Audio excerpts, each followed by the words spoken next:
What the F, guys? What happened? We don't swear on this channel, but I will just say that was a load of horse S. You can kiss my A. What the F? That was effing bull S. That was crap. I'm talking about the entire game. Obviously, we can point at a horrible officiating job by Bill Kennedy, who I was just thinking earlier in the game, he's the most consistent on camera delivery, just, delivering it on challenges. He's a very good job, very personable, seems to have a good relationship with the players. Bill Kennedy, you can kiss my A. Man, what? You're going to call a foul 80 feet away from the basket that essentially just dictates and just determines the game after an entire night of neither team going to the line more than, what, 11 or 12 times. A zillion fouls get let go, including several on Steph. One where he just gets hacked completely on the arm, should be two shots. Instead, they let the play go on, and Houston hits a three-pointer, 5-point swing. Best call of the night was not teeing up Steve Kerr on that because he probably deserved a tee, but that would have been that would have just been egregious to give him that tee on top of the 5 points you essentially just gave Houston. But dude, what the F, man? Like at the end of the game, obviously Steph Curry shot a little sooner than he probably should have with what, 9 still on the shot clock. Whatever, it's an open three. We'll live with Steph taking it. He's made it a zillion times. Whatever. It's, he was bound to miss one of these, and it would have been a potential night-nighter. Who knows? Misses the shot. Gary Payton chases it down. Fred Van Vliet, whatever your name is, jumps all over Peyton's back, basically just chokes him out, submits him. Peyton's tapping out behind him.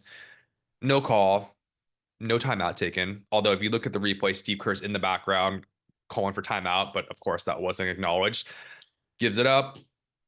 Jonathan Kuminga, no sense of awareness to get on the floor. Instead, is late to jumping on Jalen Green, and reaches over his shoulder, around his neck. It is nothing even close to what Van Vliet did against Gary Payton II. Uh, Bill Kennedy's explanation is the defender reached, or the player reached in the head and neck area. Give me a break. Reaches over, gets mainly ball. Sure, his arm's laying over his Jalen Green's shoulder, and technically it's a foul. But my God, have some awareness. What, you're just gonna start calling that now after, what is it, 47 minutes and 55 seconds of nothing else being a foul, including 2 seconds ago when Gary Payton just got submitted from a rear naked choke. And then they obviously get two free throws, and you could even argue, as the Warriors took their last shot, that Pajemski got hacked shooting a three. That's all I'm going to say about the refs, because that was just a horrific job by the refs both ways throughout most of the game. Okay, if you're going to be consistent and let them play, fine. That's okay with me. It was a wrestling match, as Steve Kerr called it. Physical game, great defense on both sides. Then let them play. You can't call it at the end. Okay, that's my end, other than F this S. All right.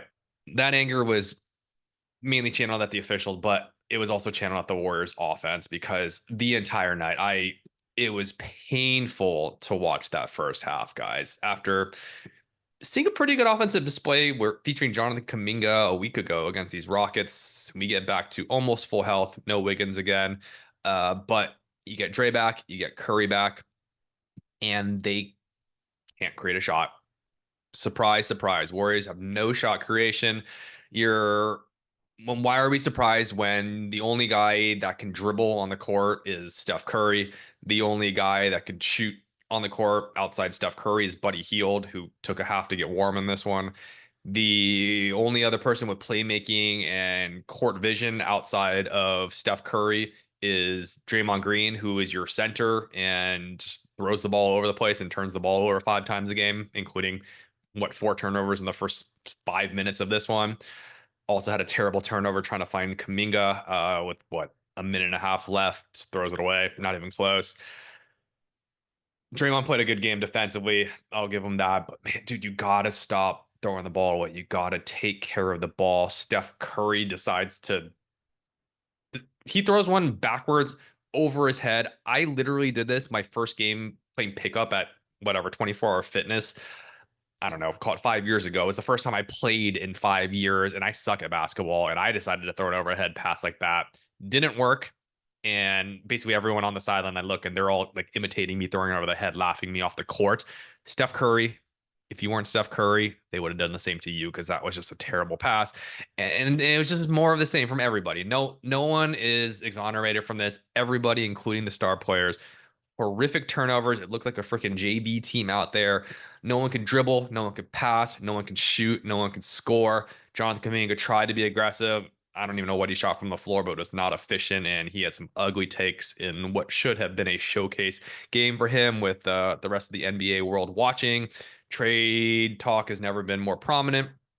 And you have JK out here who ended up scoring 20, but again, it was on, I think, 18 shots and not efficient. Missed a bunch of from the free throw line, but hey, made a couple threes. So maybe we live to fight another day. The trade talks, which I mean, maybe we'll talk a little bit about trades today because I can't even talk anymore about this game other than I mean, there's just the only bright spot in this game was the fact I have my notes out here. Everything is a bad note essentially, except for the fact that Buddy Hield had 3 blocks and 2 steals and played pretty good defense. And essentially, Buddy Hield shot well in that third quarter. That's what gave us a chance, gave us the lead. I think he had 12 points in that quarter. I mean, it's pretty much a make or miss league at this point, and the Warriors can't score unless they're just getting very high difficulty 3-point shots from Steph Curry, which he's made a living on, or Buddy Hield catches fire for spurts of a game, or Kuminga finds some spacing, which he didn't in this one. I mean, it's more of the same, guys. It's been the same thing in what 7 of the last 9 games that we've lost. Can't score down the stretch. Can't. It's not even not scoring. It's not even being able to generate quality looks. I think down the stretch of call it the last 4 minutes, it was shot clock violation. It was shot clock violation. It was Draymond's terrible turnover to Kuminga. It was then Steph Curry firing off that three, and that was not a good possession. That was just an isolation, which he shot too early. And then it was the last possession where the Rockets blow up. Not a terribly drawn up play by Kerr, although everyone's like, why are you giving the ball to Pajemski? There was 4 or 5 different screens. I think Buddy went a little too early. He went before Pajemski even had the ball to inbound. And so the Rockets were able to pre-switch onto Dre, who then set a screen for Kuminga, which I think was the cut they were looking for to the hoop. But because Buddy cut so early, the Rockets were ready to switch. Then last ditch effort, you have Steph coming off of another Draymond screen, inbound to him. I think Buddy ran off a subsequent Draymond screen, but Steph was trapped in the corner.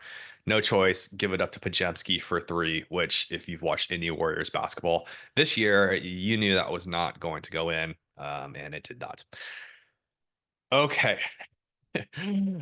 I feel better. I just had to get them. I don't really feel better, but oh man, that I guess nothing. Okay, let's look at silver lining here. Warriors and the Rockets, for that matter, whoever won this game was just going to get the living crap kicked out of them playing against OKC in Vegas because no one's beating OKC at this point, especially neither of these offenses. I would be surprised if either team dropped over 80 points in that game. So we get to go home and we get to host the Mavericks, which is a better matchup. And Klay Thompson comes in and we can kind of do that whole emotional roller coaster again. But if the Warriors can beat the Mavericks this time without D'Anthony Melton, who you could say won the game with his defense against Kyrie Irving last time, we'll see if the Warriors can pull out a win here. And then you go 1-1, and then you get a little rest. You don't have to play in a championship extra regular season game in Vegas. Side note, my idea here for the NBA Cup is that aside from money, there's just no incentive to try to win in advance. I mean, look, you win, you have to play a harder team and you have to travel. Win that game, you have to go to the championship, play an extra game against another obviously the hottest team from the East at that moment. And then, whatever happens, you just play that extra game. My solution, and this got some traction on Twitter or X, is that if you get to the championship game, if you lose, same thing. It doesn't matter. It doesn't count against you. But if you win the NBA Cup and the championship, you get an extra win. There you go. An 83 game regular season record, which you can say, oh, it's all messed up. But during the COVID era, there were teams that didn't play 82 games. There are some that only played like 80. It's okay. You can do by win percentage, and it's okay if not, if someone finishes a half game ahead of others, maybe that would be a great thing. Maybe the Warriors end up, or say the Warriors won, say the Thunder win, and now they clinch, one seed higher by a half game. I'm all for it. You win the cup, you deserve some sort of incentive towards the greater and ultimately the only goal, which is to win the NBA championship in the playoffs. So that was my idea. I think they have to fix it somehow. But for now, I guess maybe it's better that the Warriors lost, aside from the heartache and pain and just the disgust of losing this. Although the other silver lining is the trade market opens in 3 days on the 15th, when all the previously signed free agents from last year become eligible for trade. And the silver lining here is that, not that we didn't know it already, but it's just that much more confirmation that the Warriors have to make a move to get another shot creator. I mean, we can go through all the holes that the Warriors have, but I think we know that we need at least two holes fixed. One is just somehow replacing what Melton gave you with a two-way shooting guard or guard. And hopefully that somebody can also create. And then we still need a better big, especially a stretch five somehow to open up some space. Although if somehow you sent out Kaminga, then it's no longer as imperative to get a starting or a stretch five. So this kind of the whole geometry of how this team fits. Essentially, I think what's going to end up happening is that the Warriors are going to end up moving off of Kaminga. What I would do, there's a few options. The move I would make is with the Nets, and it would be, you got to go get Schroeder. You have to get some sort of secondary ball handler. That is a must at this point. Otherwise, Steph Curry's just not even going to finish the season, and we're never going to break 100 points again. So you have to get Schroeder for playmaking. He's averaging 18 points a game. He can shoot from the outside. He's probably playing a little bit beyond his normal capabilities, but he was great in the Olympics too. So maybe he's just kind of had a little resurgence to his career. That can basically be a swap straight from Melton. Contract wise, it fits. They say that the Nets want a first round pick for any Schroeder deal. Sure, Melton in a first for Schroeder. Start there. Additionally, in that, I think Cam Johnson, if they're willing to move him and if it's relatively doable, then he's what, 23 million. So you are tossing in Kaminga, who's 7.8. So you need what, 16 more to go. You're tossing in probably GP2, who's 8 million. I think, who else is there? There's Kyle Anderson, there's Looney, who are both about 8 million. I don't really want to lose either of them, but you're gonna have to lose somebody somewhere to make this work.